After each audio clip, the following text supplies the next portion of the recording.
Olá, olá, olá, olá! Muito boa noite, web espectadores, ouvintes e ouvintas da Web Rádio CT. Está começando mais um episódio do Sind CT na Cultura comigo, Meire de Origem, uma realização do Sindicato dos Servidores Públicos Federais da área de Ciência e Tecnologia do setor aeroespacial em São José dos Campos. E vocês se conectam conosco através do nosso Spotify e também aqui no nosso canal do YouTube Rádio CT. Bom, se não for inscrito, né, aquilo que eu sempre falo aqui, já se inscreve aí, já deixa seu like também, que é para engajar esse vídeo, né, para o YouTube entender que é um conteúdo legal, é bacana e distribuir ele para mais pessoas. Lembrando que toda semana tem conteúdo novo, pelo menos 2 programas saem aqui. O programa é democrático, vocês também podem enviar sugestão de pautas, né? E é isso, assim, democratizar mesmo tanto o acesso às culturas, ao fazer artístico, mas também às movimentações populares, sociais, que é importante a gente falar, tudo aquilo que engloba aí, né, o bem viver, vamos dizer assim. Bom, recado dado, no episódio de hoje, eu converso com um pedagogo, ex-secretário de Desenvolvimento Social, especialista em gestão pública, orçamento e planejamento estratégico na cultura. É palhaço e trabalhou 11 anos profissionalmente em São José. E em todos os cargos de gestão que ocupou, sempre estimulou o fomento à cultura. Criou em São José o Busca Ativa e o programa Acolher, inclusive, né, durante seu mandato aí foi, né, responsável aí pela criação da Fundais, do Parque Industrial, né, foi uma das pessoas aí à frente, a sede da Fundação Criança de São Bernardo do Campo dos Alemães, Novo Horizonte, Eugênio de Melo, Zona Norte também. Construiu a Secretaria Municipal de Desenvolvimento Social, a Casa do Idoso Norte e diversos CREAs aí espalhados pela cidade, estruturou o atendimento na cidade e é uma série de coisas e a gente vai falar aqui. Isso aqui é só um pouco do que ele é. Luiz Jacomete, seja muito bem-vindo. Agradeço aí, May, essa oportunidade que você está nos dando, né, de falar um pouquinho, de contar um pouquinho da nossa história, da história da cultura na nossa cidade, aquilo que você quiser. Acho muita responsabilidade que você leu aí, muita coisa, muita gente envolvida. Eu sou só um tijolinho nessa história, tenho muito orgulho de ter feito parte dessas histórias que você contou e com certeza muita gente fez parte dela, inclusive lembro de você nessa nos conhecemos numa busca ativa, né? E Sim. exatamente foi nesse projeto que a gente conheceu um pouquinho mais sobre o hip hop, um pouquinho mais sobre a cultura. Tivemos a oportunidade a partir daí de nos aproximar também, né, dessa cultura da nossa cidade, que é muito importante, e você é uma legítima representante, uma pessoa que nos orgulha muito aí pelo trabalho. E demais, eu fico envaidecida e muito feliz também. Quero aproveitar e já deixar um beijo para a Kika Campos aqui também, que tanto nessa ocasião, né, ela que facilitou aí, né, a nossa aproximação, fez a ponte, vamos dizer assim, né? É sobre isso, é sobre construir pontes, né, e derrubar muros. Eu acho que tem tudo a ver assim, né? E eu estou muito feliz de depois de vários anos a gente poder estar batendo esse papo aqui e você falar um pouco mais aí desses trabalhos todos e como isso impacta nas realidades, né? Enfim, e na nossa vida também, né? Como, enfim, como agente de transformação, mas também como participante disso, né? Porque afinal de contas você é palhaço também, você é um cara da cultura, né? Enfim, É, fala um pouco disso aí pra gente. Quem que é o Luiz Jacomete, esse monte de coisa aí? Fala um pouco pra gente. poxa, é mais fácil a gente falar dos outros, né? Falar da gente é um pouquinho difícil. Mas, resumidamente, Luiz Giacometti é um cara que acredita muito na vida, nas pessoas, que gosta muito do que faz. Tudo que eu faço, assim, eu procuro fazer o meu melhor, né? Para que, como você falou, até é curioso você ter citado isso, de construir pontes, né? A minha mensagem desse ano foi exatamente essa, né? Final de ano, eu sempre a gente se recolhe um pouquinho para pensar na vida, se a gente está fazendo as coisas certas, se a gente deve melhorar ou não. Eu tenho esse hábito, né, sempre de me pensar no que eu posso dar mais um passo no ano seguinte. E nisso realmente foi legal você ter citado isso, que essa foi a minha mensagem, né? Nós somos Incrível. construtores de pontes, a gente não é nada, a gente só constrói pontes para alguém atravessar. Então, saber que eu fiz parte de projetos e faço parte de projetos até hoje, que ajuda meninos e meninas de rua, que ajuda crianças em situação de vulnerabilidade a atravessar essa ponte para o outro lado, é muito legal, sabe?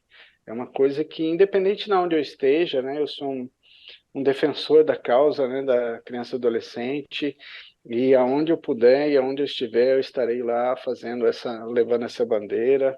Hoje a gente tem ainda, mantém 6 anos já um projeto de escolinha de futebol no Pinheirinho dos Palmares, que está lá funcionando. Estamos com 209 crianças e adolescentes, num bairro que tem 1.400 crianças e adolescentes, sem nada, nem árvore direito tem para as crianças brincarem, pouca atividade, e a gente já está lá há 6 anos, mantendo todo domingo, das 8 da manhã ao meio-dia. Então é muito legal isso, e eu gosto muito, né? Tudo que Que é o envolve Sementes, né? Sementes do Pinheirinho. isso. Sementes do Peninho, que é um projeto que a gente se orgulha de estar ajudando, né? De ter ajudado a criar e de manter até hoje, com todas as dificuldades que isso impõe para a gente, mas é legal. Então, acho que é isso, um pouquinho do que eu sou. Que demais. E assim, você, né? Bom, primeiro mandar um abraço, né, para geral lá do Pinheirinho dos Palmares também. Tive lá recentemente, né? Próximo, inclusive aqui de casa, eu moro no Interlagos, né? Tipo, extremo Ah, sul, que então legal. tá bem Legal. pertinho. E a gente sabe também que é uma população que vem já de um negligenciamento, de toda uma situação. O Pinheirinho dos Palmares passou, né, por uma desocupação e uma série de coisas, um realocamento dessas famílias, e a gente sabe o quanto isso é difícil, sobretudo para as crianças, né? Que você faz, Sim, constrói toda uma vivência ali naquela região, naquela área, e depois você tem que sair, né? Enfim, criança e adolescente acaba, né, tendo esse impacto, assim. Então, que legal, assim, é isso, mais uma ponte sendo construída e mantida aí, né? legal, Muito bom, muito legal. incrível. E aí eu queria que você falasse um pouco também sobre a sua atuação no desenvolvimento social da cidade aqui de São José dos Campos, porque você trabalhou bastante tempo e fez bastante coisa, né, assim, nesse sentido, né? Fala um pouco desses processos para gente. Então, assim, é uma experiência inacreditável você ter a capacidade, eu diria, o poder, né, entre aspas, de juntar gente para fazer coisas boas para as outras pessoas, junto com as outras pessoas, misturar um pouquinho. Eu gosto muito dessa mistura, né?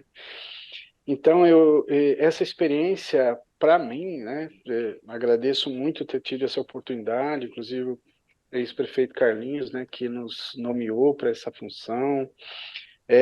Acho que ela me oportunizou conhecer melhor a minha cidade, né, mais do que eu já conheço, aprofundar muito em cantos. A gente teve um trabalho, né, como eu falei, da busca ativa, foi incrível, assim, de o que a gente conquistou, o que a gente conseguiu como pessoa, né? Aí eu cresci muito nesse 1 ano e 2 meses que eu fiquei à frente da secretaria, apesar de pouco tempo. Ela foi para a minha vida marcante e acredito para muitas histórias de São José, né? Como você falou, a Secretaria de Assistência Social, eu tive a oportunidade de estar meu nome na placa, de ter construído a sede, de ter construído a Casa do Idoso Norte, mas o que mais marcou para mim não foi isso, foi a, toda a passagem que eu vi acontecer de pessoas mudarem mesmo, atravessarem a ponte em pouco tempo, né? Nesse 1 ano, nós tiramos 56 moradores de rua das ruas de São José. Tem um caso marcante que virou até uma reportagem da Globo, que um morador de rua ele foi para a rua aos 11 anos de idade. Nós conseguimos ofertar para ele um atendimento, porque a gente sempre, o serviço social ele sempre oferece ele não remove, né? Ele não Uhum. tira, ele não bate, não é essa a proposta que a gente vê em muitas cidades, inclusive, né? Uhum. Nós então fizemos esse projeto Acolher e nessa oportunidade nós oferecemos para várias pessoas, mas esse caso vale um destaque para você ver como acreditar no ser humano vale a pena, né? É um menino de 11 anos que foi para a rua aos 11 anos de idade e nós conseguimos que ele aceitasse o atendimento aos 32 anos de idade. Então, ele passou 21 anos da vida dele, desde criança até 32 anos de idade, na rua, com tudo que a rua, infelizmente, oferece, né? Desde drogas, violência e tudo que você conhece. E eu passei por ele algumas vezes, a minha equipe passou por ele várias vezes e ele não aceitava atendimento, uma pessoa. E um dia ele aceitou esse atendimento. E foi uma coisa incrível, assim, né? Ele é muito emocionante você ver a partir desse momento que aconteceu na vida dele. Ele saiu das ruas, obviamente, ele foi internado para fazer toda a parte de ficar bem, né? De voltar para a Aham. sociedade numa outra posição, tratamento de drogas, tudo isso. Sim, E desintoxicação, né? ele voltou e uma das ações que me chamou bastante atenção e que mostra duas coisas que eu vou falar que são muito importantes. A primeira é que ele tinha convicção do que ele tinha feito, da escolha que ele tinha feito. E ele foi no Poupa Tempo sozinho, a gente sempre orienta que eles nunca andem sozinhos, né? Depois que ele está sob nossa responsabilidade, inclusive. Mas ele foi lá sozinho porque ele queria tirar o RG. Ele estava Ah, sem o RG.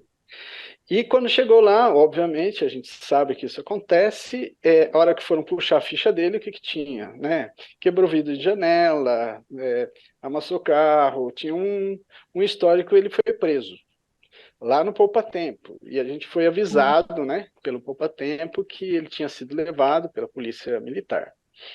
Aí eu cheguei para ele, olhei para ele e falei assim, e agora? Ele falou, eu tenho certeza da minha escolha.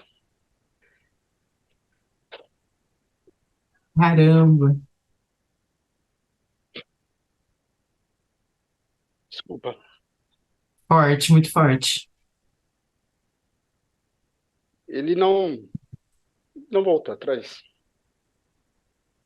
Ele continuou, ele foi preso, ele ficou cerca de 4 meses presos lá não, na cadeia em São José, no Putim, e depois ele saiu e hoje deve estar lá ainda. Ele é motorista da Kombi que oferece oportunidade para as pessoas de sair da rua.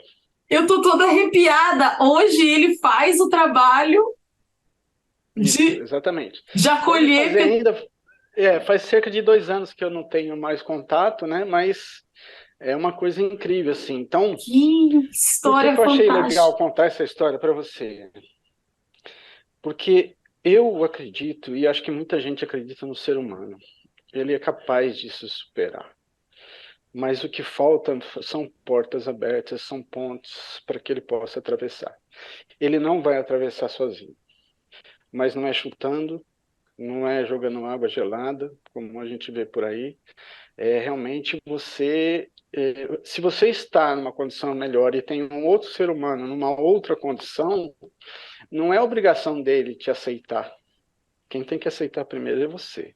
Então, você conseguir abrir essa porta para que ele possa entrar, a minha narrativa ela é importante porque outras pessoas podem ter essa oportunidade e às vezes a gente fecha a porta, a gente sobe o vidro, a gente desiste. E a cada ser humano que a gente desiste, ele não vai ser uma solução. Ele vai ser aquele calcanharzinho daqueles que vai estar lá todo dia te apertando, dizendo, ó, é sua responsabilidade resolver isso. E não é minha, não é sua, que a gente sabe o que a gente corre, né? Que lado a gente corre, mas é de todo mundo. Cada pessoa tem a responsabilidade, às vezes de muitas pessoas vão para a rua por opção de outras, né? Não é sozinho que ele faz essa escolha. E uma coisa que esse também me recorda é o motivo dele ter saído da rua. Ia te perguntar isso, aos 11 anos. Não, o É, motivo dele ter ido para a rua aos 11 anos, né? Eu ia te perguntar, ele chegou a falar, não. ele na rua, ele foi criança, né? Ele Foi 11 teve problema anos, na casa dele e acabou fugiu. criando a alternativa dele, né? É, mas o que chamou atenção para mim foi o seguinte, por você ver que ele teve contato aos 11 anos, mas de família mesmo, né? Numa casa. Ele falou para mim assim: eu não vou voltar atrás porque eu devo isso para minha mãe. E ela sempre disse para mim sobre Deus e que ele existe, né? Que ele pode fazer isso. Então, essas duas coisas, a gente que trabalha nessa área de humanas, né? E de direitos humanos, a gente sabe a sementinha que você cria no coração do seu filho, ela é eterna, né? Ela vai durar. E, então, a importância de uma religião, seja ela qual for, né? Seja católico, evangélico, bandista, espírita, budista, qualquer religião, colocar essa semente no seu filho, ela vai durar. E foi isso que eu acredito que fez com que ele lembrasse do afeto da mãe, em primeiro lugar, né? E em segundo, essa questão da ligação. Né? Isso é cientificamente comprovado, da ligação que você tem com alguma coisa divina, seja aquilo que você acredita, né? Mas isso é como o próprio nome diz, é além do humano, né? Passa, Sobrenatural, né? se a gente fosse pensar na relação humana, talvez eu não conseguisse resolver e ele nunca aceitaria um atendimento. Mas esses dois fatores, o afeto e o carinho da mãe, e ao mesmo tempo a, a, contribuindo com isso, essa questão dessa ligação, né, com Deus ou com alguma coisa que eles acreditem, que nós acreditamos, foi o que deu a oportunidade para ele pensar diferente. E ele não saiu, ele não voltou com toda essa dificuldade. Eu imaginei que a gente ia perdê-lo quando ele foi preso, né? E ao contrário, nos deu uma lição de vida e tal. Como eu te falei, a Rede Globo foi entrevistar ele, fez um programa, foi muito bom, foi uma experiência. Desculpa estender muito aí com esse assunto, Imagina, mas não, mas é merecia, uma merecia. referência importante. Merecia Bom, sim, né? Nossa, quem sabe não chega até ele esse programa, né? E a gente deixa aqui um pouquinho quem de sabe, mais quem sabe. calor, né? Para Vamos ele. lá. Que incrível, que incrível. E é interessante você falar sobre isso, o Jacomete, justamente porque nós estamos vivendo um momento assim, onde a gente tem falado muito da Cracolândia, por exemplo, né? É, e a gente sabe que é o calcanhar de Aquiles daqui do estado de São Paulo. É exatamente o que você falou, né? É isso. E a forma que vem sendo trabalhada a questão, porque existe uma questão, isso Uhum. aí existe uma questão, mas a forma que vem sendo trabalhada, a gente vê que só piora a situação. É exatamente o que você falou, porque a gente vê que cada dia prolifera mais, e aí a gente teve agora toda a questão de desgoverno, a gente teve a questão de pandemia, a gente teve uma série de questões, e mais pessoas, né, acabaram se acomodando ali. A gente vê que São José, inclusive, e algumas outras cidades receberam diversas pessoas. Eu tenho uma amiga que trabalha numa casa, inclusive aqui no Torrão de Ouro, e ela né, estava falando de algumas pessoas que estão lá, vieram para alguns lugares, né? E aí é isso, né? E a gente fica sem saber assim como lidar com essa situação. E desde que veio para cá, tem muita gente que às vezes fica aqui embaixo no bairro, assim, na porta de mercado, pedindo e tal, uma situação que não era para acontecer, porque veja bem, você tira uma pessoa de um lugar para deixar abandonada num lugar, à mercê da droga e etc., para colocar ela em outro lugar da mesma forma, não dá para entender, né? Então, É, que ponte é essa, né? Porque a ponte ela tem que te levar para um lugar que você tenha, né? exatamente. Um mínimo Exatamente. né? Enfim, muito doido. É, isso que você falou é importante pelo seguinte: é mais fácil eu riscar da minha lista do que eu tratar, do que eu me preocupar. do que eu atender. Então, eu tenho lá indicadores. As pessoas que fazem isso, né, como o prefeito de São Paulo, o governador de estado, e talvez até na nossa cidade em alguns momentos, quando você risca uma pessoa de um indicador seu, você está transferindo o problema, ok. Mas você não está transferindo, você não está solucionando um problema da sociedade, que ela vai continuar convivendo com isso. E talvez até muito mais grave, né? Porque é, a culpa não é dele. A culpa não é do usuário, a culpa não é de quem está nessa situação. A culpa é todo um movimento social que foi criado para que ele chegasse nessa situação de pobreza, em primeiro lugar, mas nem sempre. A maior quantidade de pessoas que estão usando drogas nas ruas e que chegam no estado, por exemplo, da Cracolândia, elas vêm de um fator que é, eu diria assim, falta de fraternidade, né? Eu não me responsabilizo por aquela pessoa desde criança. Eu não tenho nenhuma responsabilidade. Eu, às vezes abandono, às vezes faço isso. Às vezes eu acho que dando, sei lá, uma casa, um carro, eu resolvo o problema de uma criança. Não é isso que ela precisa enquanto formação humana. A gente tem muitos casos de pessoas de realmente de alta renda que estão lá e Uhum. que elas não são reconhecidas como essas pessoas, mas você, eu, nós já vimos, todos nós já vimos casos de artistas, ex-esportistas que tinham uma vida completamente diferente dessa e que estão lá, né? Pessoas que jogadores de futebol que foram medalhistas, que foram campeões do mundo, que estavam lá nessa situação. Então, essa o que levou essas pessoas não foi uma escolha, né? Ela não escolheu estar ali na Cracolândia. Ela foi levada à Cracolândia em vários momentos da sua vida. E, infelizmente, o poder público, e às vezes, trata isso como um caso de polícia. Peraí, eu estou na minha casa, eu sou induzido e levado a uma situação como essa. Eu só tenho como recorrer a alguém que me salve, não alguém que me mate, não alguém que acabe me empurrando do abismo, né? É a mesma coisa de eu ver uma pessoa na beira do abismo e falar, mas o mais fácil é empurrar ela para dentro, não vou ir lá e tentar salvá-la, né? Então eu uso bem esse exemplo. Uma pessoa que chegou nessa situação de vulnerabilidade, nesse grau, ela está na beira do abismo. Tá. E o que ela precisa é alguém que estenda a mão e que a acolha. Por isso que a gente deu o nome do projeto Acolher, né? Quando a Uhum. gente fez esse projeto, inclusive de moradores de rua e toda os abrigos de criança, adolescente que a gente fez, é chamado Acolher exatamente por isso. Você tem que estender a mão, não tem condição. Por que que o Braços Abertos também em São Paulo fez? Foi um projeto muito importante que tirou muita gente dessa situação, que deu oportunidade para muitas pessoas. Porque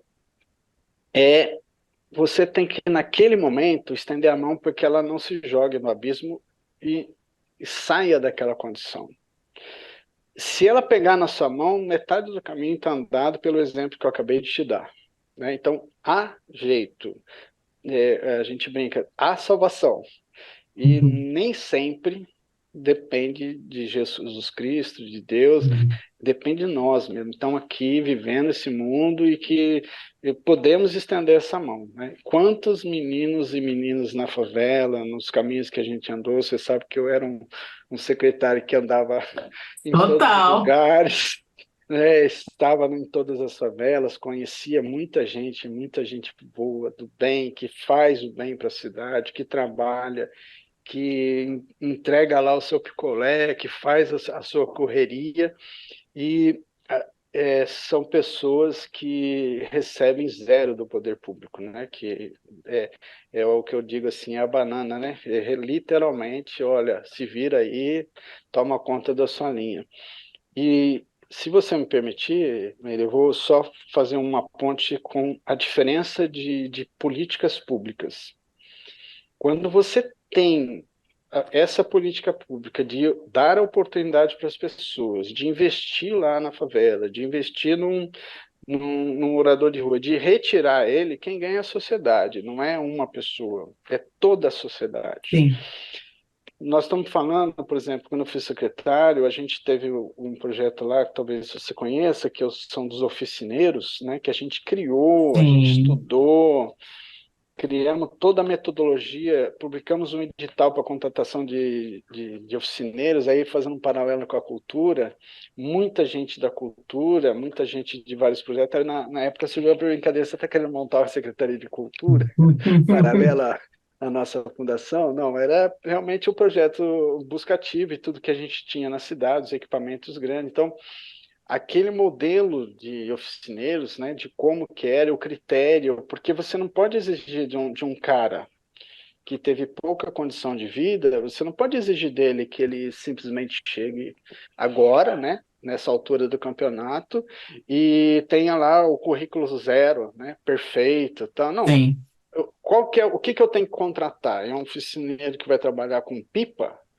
A experiência que eu tenho que exigir no edital é pipa. Ele tem que saber montar pipa. Ele não precisa ter título, ele não precisa ter publicação em jornal, ele não precisa ter nada. Então a gente conseguiu, naquela época, montar esse modelo.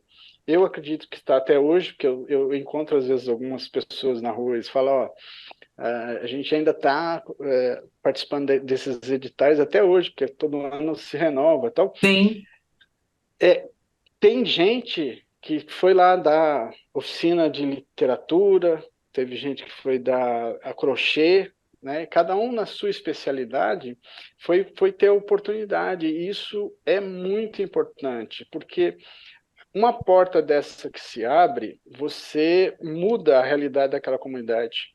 Se você tiver 10 oficineiros numa favela, numa comunidade tradicional, qualquer lugar que você coloque isso, aquilo muda a vida das pessoas, realmente é efetivo. Só que aí você tem imediatamente depois governos, né, que ao contrário, acha que isso é dar dinheiro para gente que não precisa, que não trabalha, que é vagabundo, que mora numa favela, que tem uma condição X, tem uma condição Y.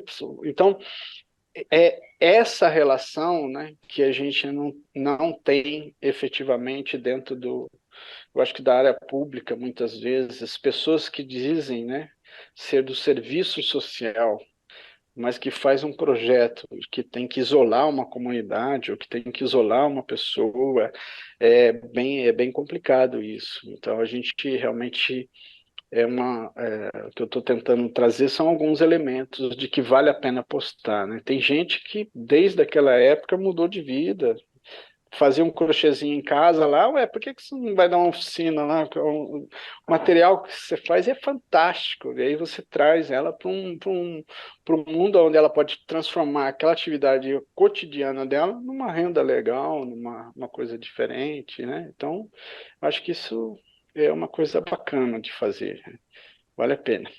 Estou falando incrível. demais. Não está, não, tá falando o que precisa ser dito. Muito bom, muito bom, muito bom. Eu queria lembrar vocês que estão aí do outro lado da telinha, que vocês se conectam conosco aqui pelo nosso canal do YouTube Rádio CT. Lembrar você que se você não for inscrito, já se inscreve aí, ó, já aproveita que você está aí, é muito simples, muito prático, já se inscreve, deixa seu like nesse vídeo para engajar o vídeo, para o YouTube distribuir ele para mais pessoas. E uma coisa fundamental, não esqueçam de se conectar com a gente através das nossas redes sociais. A produção está colocando aqui, ó, no rodapé, tá? E tá deixando o link na descrição. Então, se não conseguir tomar nota aqui, não tem problema, acabando aqui o vídeo, vocês já vão lá na descrição, já se conecta com a gente. Tô, tipo, né, adorando esse papo, porque eu acho que tem tudo a ver mesmo, assim, com o que nós aqui no programa, né, e o que eu, enquanto Meire de origem, enquanto rapper, enquanto, né, enquanto mulher periférica, mãe, trago, né, como pauta nas minhas vivências e também nas minhas músicas e etc, né. E aí, o Jacomete, ainda, né, falando um pouco sobre o social, mas fazendo esse paralelo, eu queria que você falasse para a gente, na sua ótica, o que que o social tem a ver, o que que a arte e a cultura tem a ver com o social? Então, se a gente vivesse num mundo ético, a gente não precisava nem ter leis, né? Nem ter regimes de poder político. Por que que existe governo? Por que que existe o poder público? Exatamente porque as pessoas, em um determinado momento, perderam a ética, né? E começaram uma a querer ter mais que a outra. Então você vê uma pessoa com bilhões na conta, né? Que é o assunto da semana também, dos super ricos, e se eles devem ou não pagar imposto, e outras pessoas que não têm um chinelo de dedo para sair de casa. Então, a questão é que foi essa pessoa de chinelo de dedo que construiu a riqueza daquele que tem bilhões. Então, quando a gente fala de cultura, a nossa cultura, desde a da sociedade, é que a gente, infelizmente, inclusive nós, né, de uma classe menos privilegiada, a gente acaba acreditando que a solução é eu ter mais dinheiro, né? É isso que o capitalismo nos ensina, é eu ter mais posse, ter mais acumular. Mas a conta é uma só. Quanto mais gente acumula, muito mais gente fica sem oportunidade. Então, quando eu estou construindo aquela ponte que a gente falou aqui agora, todo mundo participa dela. O pedreiro, o carpinteiro, o cara que faz a massa de asfalto, o cara da usina, o cara que colheu a árvore, né, da estaca. Então, todo mundo faz parte para que aquela ponte exista. E quando ela é construída, é inaugurada, é finalizada, você fala, você não pode passar aí. Então, e o dinheiro é finito. Só que ele é muito mais finito hoje. Eu vi uma reportagem com Eduardo Moreira, que é uma pessoa que eu admiro bastante, falando exatamente isso.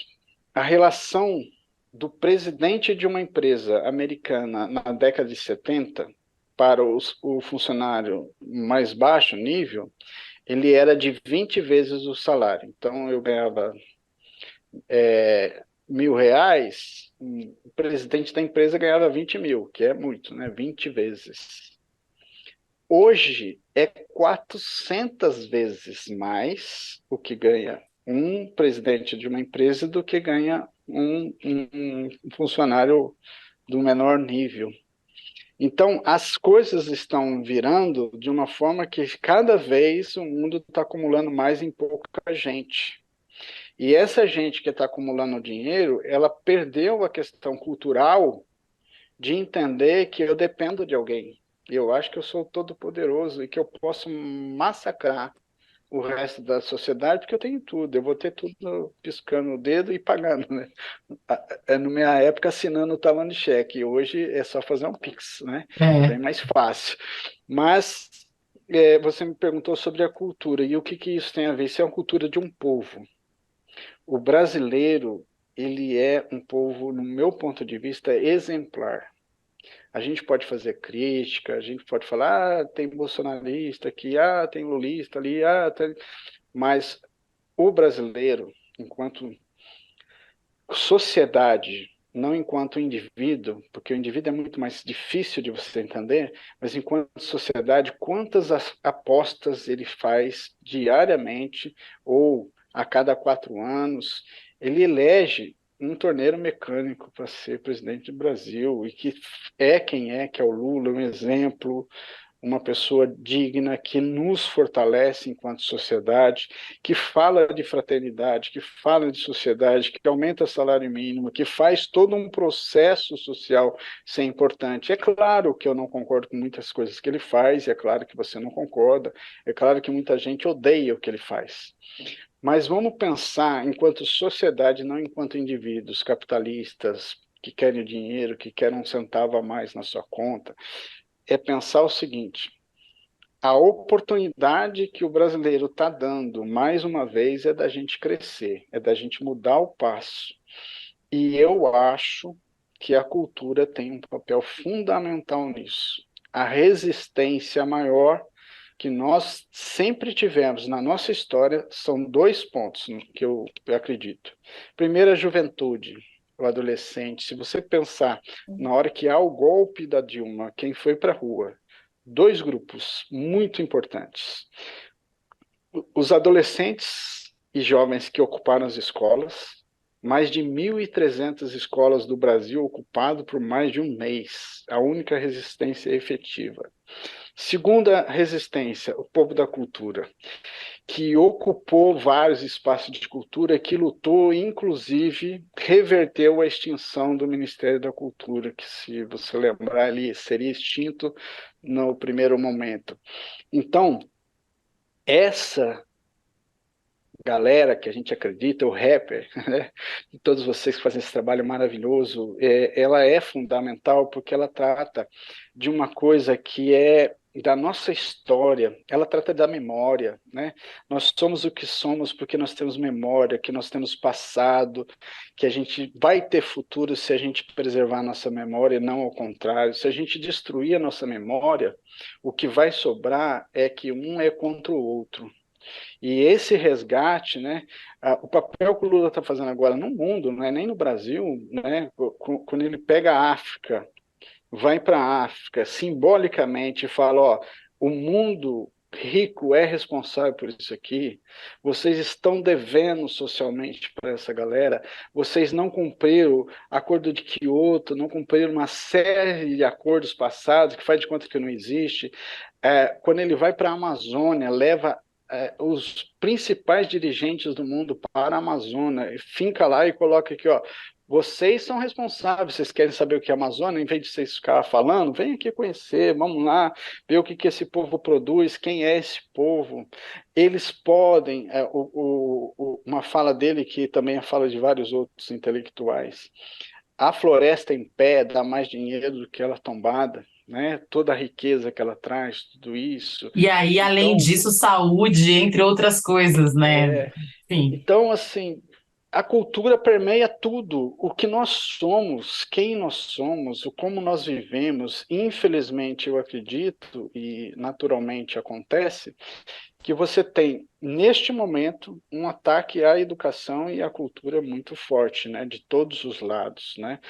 Você tem um governo que findou graças a nosso trabalho, também a Deus, né? Eu acho que teve uma participação ali no último segundo, né? Porque não é possível tudo que É. aconteceu nesse país, mas ele quer acabar com a educação, quer acabar com a cultura, porque ele sabe que só existe futuro se tiver cultura e educação.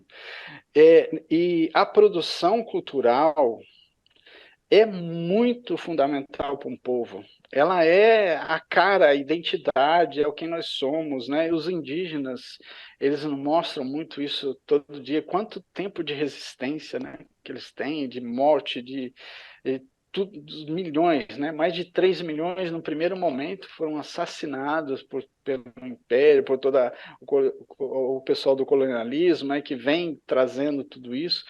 E o que resistiu à cultura? Se não fosse a cultura desses povos originários e de como eles se organizam, eles não teriam resistido. Porque o contrário da cultura é indivíduo. Eu acredito muito nisso. A cultura, ela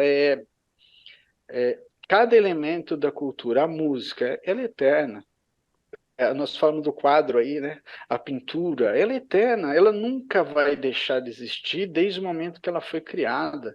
Então, criar cultura, fomentar cultura, é tudo que a gente pode fazer para ter uma sociedade ideal.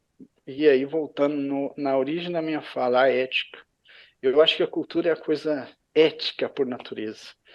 Você conseguir fazer um trabalho que vai tocar o outro, para a sua melhora, para o seu entendimento, para a sua vivência, para viver com mais alegria, com mais felicidade.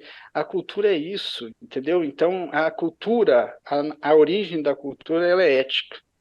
e o que não é ético. O capitalismo, que nos faz indivíduos que se brigam entre si, o individualismo, que é permeado pelo WhatsApp, pela todas essas culturas que chegam para a gente de uma outra forma, né, que não é a nossa cultura, é uma cultura americana, é uma cultura europeia que chega e nos impõe que nós devemos morar em apartamentos de um quarto só, porque é difícil a convivência, devemos viver uma vida medíocre de buscar o salário no final do mês e a gente perde um monte de coisa boa, né? E a gente perde um monte de coisa legal. Eu amo a cultura, eu acho que a cultura é a essência da vida, eu acho que ela é aquilo que nos faz ser melhores, né? E eu estou falando assim, resumidamente, de tudo, de literatura, né? Uhum, De memória, história e de tudo que a gente pode ter junto com essa nossa cultura. Não sei se com eu falei o que certeza. devia, Falou mas obrigado, incrivelmente. querida. Achei Obrigado. incrível, assim, só para complementar, acredito muito que esse ímpeto aí, essa necessidade, sei lá, não sei nem qual que é a palavra que eles têm de derrubar a cultura e derrubar a educação, é justamente porque é o projeto da massa de manobra, né, e da alienação, né? Então, a cultura, ela Alienação total. a cultura ela preserva a nossa memória, a nossa identidade, né, sobretudo, e também a gente sabe que, por exemplo, o hip hop mesmo, o rap dentro das comunidades, ele é o jornal da comunidade, né, e muitas vezes, inclusive, é tão político que acaba sendo a voz daquela comunidade, né, então ele vai lutar por direitos, vai falar sobre as mazelas, vai falar sobre uma série de coisas, e isso eu estou falando do hip hop porque eu, né, tenho propriedade, mas a gente está falando da arte de modo geral, né?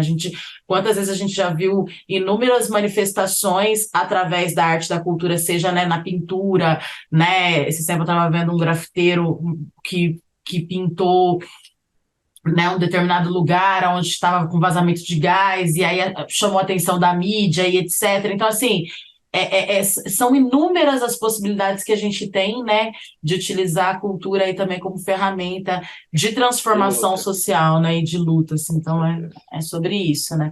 Com Bom, a gente certeza. está aqui nos momentos finais, né? Eu poderia ficar aqui horas conversando contigo, é muito bom falar sobre tudo isso, assim, porque me toca profundamente. Mas, né, infelizmente, tudo tem tempo. Eu quero deixar o programa de portas abertas desde já, mas eu queria que você falasse assim desse momento agora, né? Queria que você falasse aí quais são as suas expectativas, né? Esse ano ele voou, né? Assim, foi uma coisa louca, porque a gente estava vindo aí dessa pandemia e também, né, teve essa questão né, enfim, da gente conseguir aí, né, derrubar esse último governo, né, que foi assim, terrível, né, não tenho palavras para descrever. E aí passou muito rápido, mas assim, queria que você falasse, né? Você que é um cara extremamente político, que vivencia isso de fato. Não estou falando da política partidária exatamente, né? Estou falando disso, da construção de pontes, dessa política, né? Do Uhum. social, né? Como que você vê esse momento que nós estamos agora e quais são as suas expectativas para o Luiz Giacometti? Como que está aí as vivências, né, nesse momento atual? Enfim, como que você tem enxergado aí os próximos passos e o futuro, né, da nossa cidade, enfim, do nosso país? Bom, vou falar sobre isso como eu comecei. Eu acredito muito no ser humano, acredito muito nas pessoas. E é hora das pessoas se levantarem. Eu acho que o movimento social, né, eu participo também do MTST, apoio também o MST, os sindicatos, o SINDCT é fantástico, ele é um exemplo para outros sindicatos em termos do que ele faz, do que ele propicia. Esse bate-papo que a gente está fazendo aqui, tudo, né? Ele está presente, é um sindicato presente, então acho que serve de exemplo para outros. Mas o que eu queria dizer nesse momento, vai ser um momento muito difícil, está sendo um momento difícil. A, a oportunidade está conosco, mas ela pode se perder a qualquer momento. Assim como nós vivemos 4 anos muito difíceis, agora nós temos eleições municipais o ano que vem, a gente tem que refletir que sociedade, que modelo de sociedade que a gente quer, se realmente a gente quer uma sociedade que seja uma sociedade onde quem tem mais vale mais, né? Ou se é uma sociedade onde todos nós valemos muito, né? Essa é a diferença de sociedade que a gente vai ter que escolher. É muito fácil e tem muito dinheiro, né? Como eu falei, uma pessoa que interfere numa eleição de outra cidade, de outro país, com o poder do dinheiro, é muito impressionante o que ela causa de destruição. Isso chega via WhatsApp por uma brincadeira, isso chega via WhatsApp por uma historinha, por um filminho, metendo um pau em fulano, falando mal da esquerda, falando mal disso, daquilo. Eu acho que a gente tem que se unir em primeiro lugar. Eu acho que é um momento de muita união, da gente resolver nossas diferenças. Talvez não, a gente não consiga, mas é um momento de a gente parar para pensar que sociedade a gente quer e lutar por ela. Assim como Lula mais uma vez nos deu o exemplo, né, de unir porque a luta, a causa era muito maior do que a minha posição individual, a sua posição, a posição dele, e de unir todo mundo dentro de uma causa só, né, que a causa qual era? Resgatar o Brasil, que era essa o limite. Eu acho também, dentro das nossas cidades, aí em São José, a gente tem uma missão importante, né? A nossa cidade está passando por um momento muito elitista, que não é verdade, né, que nós somos tudo isso. A verdade é que tem muita gente aí com o pé no chão. A gente vê lá no projeto, né, que tem muitas famílias precisando de água, precisando de alimento, uma coisa mais adequada. E Regularização fundiária, a né? Entre outras regularização coisas. fundiária é uma coisa assim. E eu, né, como participei muito de movimentos de moradia, trabalhei também na Coab, em São Paulo, eu tenho muito orgulho de ter conhecido esses movimentos, de ter participado e participar de movimentos até hoje. Eu acredito que a gente só vai mudar se a gente sair do sofá, né? Desculpa, viu, fazer essa rima aí, que não é a minha especialidade, é de vocês. Mas chegou Vocês são chegando. locutores.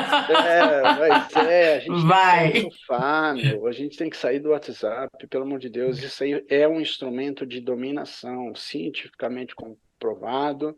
Eu vou para o WhatsApp, eu esqueço da família, eu esqueço bato o carro, mudo e pior do que isso. Se você olhar quantas coisas que você fazia antes do WhatsApp estar na sua vida e quantas você faz hoje, você vai ver a dimensão de como isso mudou a sua cultura, que está interferindo exatamente naquilo que você pensa, a ponto de que famílias inteiras, religiosas, desejarem, entre aspas, obviamente, a morte do outro porque ele é um violento, porque assistir um filminho daqueles que passam no WhatsApp de um cara dentro do carro dar um tiro num marginal e ele morrer na frente, né? Muitos filminhos desse passam. Então, Uhum. eles disseminam isso. Eu sempre falo, a pós-verdade, tudo isso que a gente tem de momento que a gente está vivendo, eles disseminam uma coisa de ódio mesmo. Não é à toa que a gente fala muito essa palavra. Ódio é a palavra que mais está sendo vinculada hoje contra pessoas que têm menos. Então, todos nós estamos incluídos. E aqueles que são de classe média, que são de classe um pouquinho mais privilegiada, mas não são ricos, bilionários, pode esquecer. Se você sair de casa todo dia para trabalhar, se um dia você parar, ficar 6 meses em casa, você não sobrevive, pode esquecer, você é trabalhador. Você está numa classe que se chama trabalhador. Então, não confunda, porque é isso que eles tentam fazer, não, que você vai conquistar o seu apartamento, o carro zero, o carro elétrico, e aí agora o apartamento tem tudo, até energia solar, e quem vai alcançar isso? Você vai alcançar? Ok. No primeiro momento, eles desligam a chave e você não tem mais nada disso, porque se no mês seguinte você não tiver o seu salarinho lá de diretor, de chefe, de profissional bem remunerado, você perdeu tudo isso. Então, qual sociedade você quer? Aquela que vai te dar uma oportunidade na vida e depois você vai perder tudo, ou aquela sociedade que vai tratar todo mundo igual e que você vai crescer junto com ela e que ela vai distribuir esse 1 bilhão que está na mão de alguém e que você tem parte disso e você não sabe. Então, eu acho que é o momento da gente escolher seriamente aí é, na esquerda a sua união para que a gente possa pensar e mudar o que está aí. Porque nós não estamos mudando, nós estamos convivendo. Eu acho que nós temos bastante motivos para mudar. E se a gente não mudar, o risco é muito grande. O risco de voltar tudo que a gente viveu nesses dias com uma outra maquiagem é muito grande. É isso. Acho que é isso. É isso, momento de reflexão, né? Muito importante a sua fala. Eu quero te agradecer, assim, por tudo que a gente conversou aqui, mas também pelas nossas vivências anteriores também, né? Como você bem trouxe aqui, a gente se conheceu aí através do projeto, né, da Buscativa, e foi, assim, muito importante, porque me conectou a outras pessoas também, a gente conseguiu fazer algumas coisas É bem legal. bacanas, assim, foi muito legal.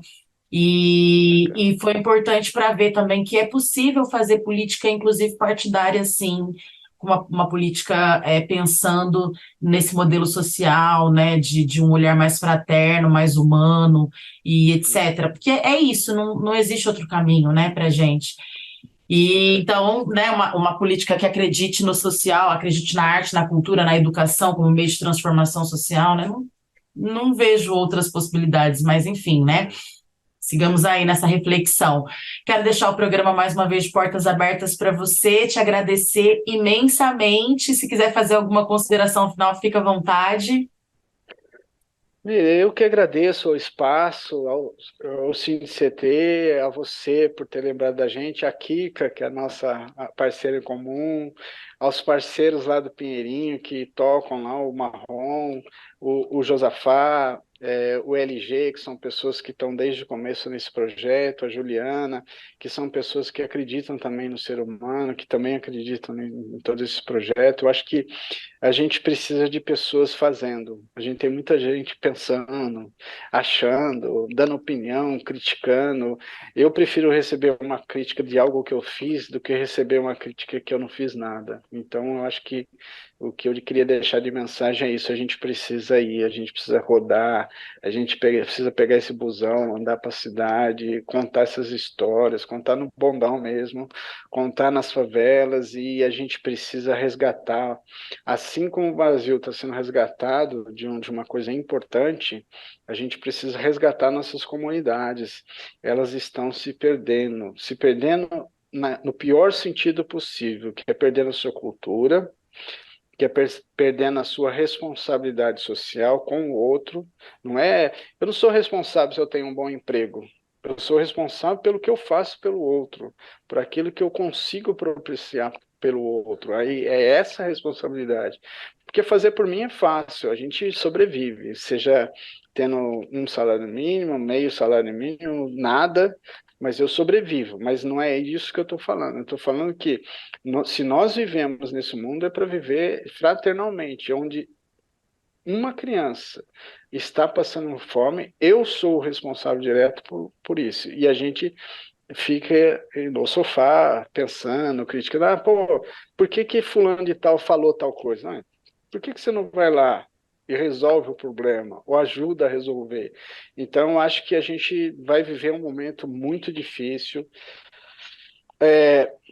Eu evito usar alguns termos, né, quando eu falo, mas é porque eu quero resgatar as pessoas. Eu acho que a gente precisa delas, entendeu? Todas elas, até aquelas que hoje estão contra a gente. Eu acho que essas Sim. pessoas, a gente tem que ir lá no irmão, no tio, na avó, no nosso vizinho e começar a contar uma história diferente para ele, porque a essência é humana. As pessoas nascem com fraternidade dentro do seu coração. Elas perdem durante a sua vida, mas a gente pode resgatar isso, assim como eu dei o exemplo do nosso amigo que foi resgatado, a gente pode resgatar isso nas pessoas. E eu mesmo, um cara que hoje fala mal de uma posição política que eu defendo, eu acredito que ele pode falar bem, se eu souber realmente trabalhar ele. E tem aqueles que estão aí para explorar a gente mesmo e jogar um contra os outros, e isso todo dia a gente vê, mas não é com ele que eu estou preocupado com a gente. A gente precisa reagir, a gente precisa ir para a rua,